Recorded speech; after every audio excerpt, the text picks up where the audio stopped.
Praise the Lord. Are you all ready for a Bible story?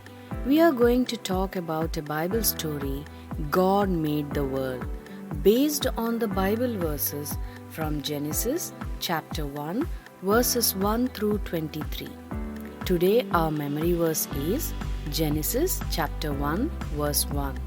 In the beginning, God created the heavens and the earth. Let's repeat. In the beginning, God created the heavens and the earth. Long, long ago, the world was dark, just like night. There was no sun, no moon, no trees or no flowers, no animals, no people. There was nothing except God. God's words are all true. They are written in the Bible. God wants people to know about Him. So His words are written in the Bible. When we read the Bible, we learn that God existed when there was no world at all. Nobody made God. He was always there. God never had a beginning and He will never have an end.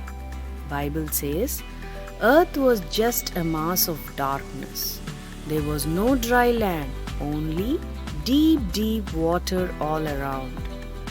God, who can do anything, had a plan. He thought, I will make a world that will be just right for the people to live in. God is love and He wanted to make something for someone else to let them know that He loved them. God said, Let there be light. And there was light. Wow! God just said and it happened. God called the light Daytime, and the darkness nighttime. God knew there had to be daytime so children could go outside to play, and they need nighttime so they could rest and not be tired.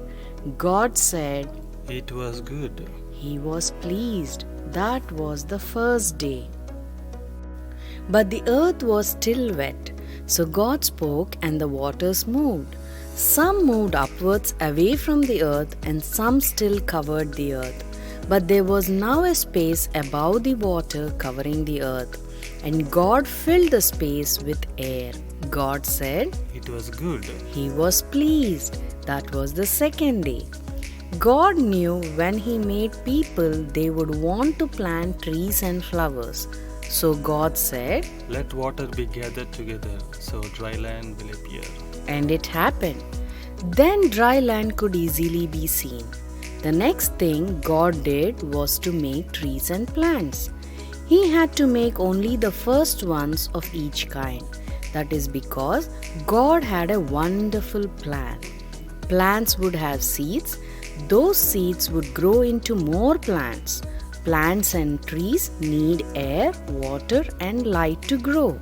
God knew that, and that was the reason He made all of them before plants and trees. God said, It was good. He was pleased. That was third day. But something was still missing in the sky. So God created sun to give light in the daytime and moon and twinkling stars to shine in the nighttime. God looked at what He had done. God said, It was good. He was pleased. That was fourth day. But God was not finished yet. God made sea creatures and birds to fly in the sky, eagles, flamingos, swans, parrots, and many more different kinds of birds. God also created sea creatures, big and small, and every sort of splashing fish. God was pleased with all the things He had created, and He did all this so people could live on His beautiful earth. God said, Everything is very good. That was fifth day. Wouldn't you think that after God made all these things He would be finished? No, He still had to make the animals. So God made all kinds of animals. He made farm animals like cows, horses, chickens. He made strong animals like lions, elephants, tigers, and many more. God knew something was still missing in His beautiful world. He wanted to talk to someone and someone to talk to Him. He wanted someone to love and to love him. God said, I will make a man, I will make him like myself. So God, who can do anything, took some dust from the ground and made a man.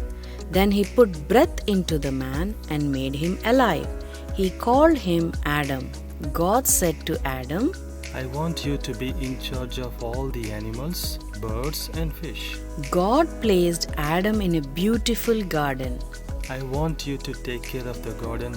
Everything is yours. The first thing Adam did was to give names to all animals. Adam tried to talk to the animals, but they couldn't talk back. He was feeling lonely.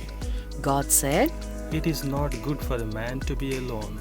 I will make a helper for him. God caused a deep sleep to fall on Adam and removed one of Adam's ribs and made a beautiful woman. Then God brought her to Adam. God blessed them and said, Have many children to live on the earth and rule wisely over it. Adam was no longer lonely. Now they could begin a home together and be happy. That was sixth day. So friends, it is wonderful that God has told us how everything began. He is the only one who knows, for only He was there. We can be sure what He says is true. He wants you to believe what He says. Every one of us should praise and thank Him, for everything is made by Him, so beautiful and wonderful. All of creation exists to bring God glory. So let us all be thankful to God for all the creation around us. God bless you.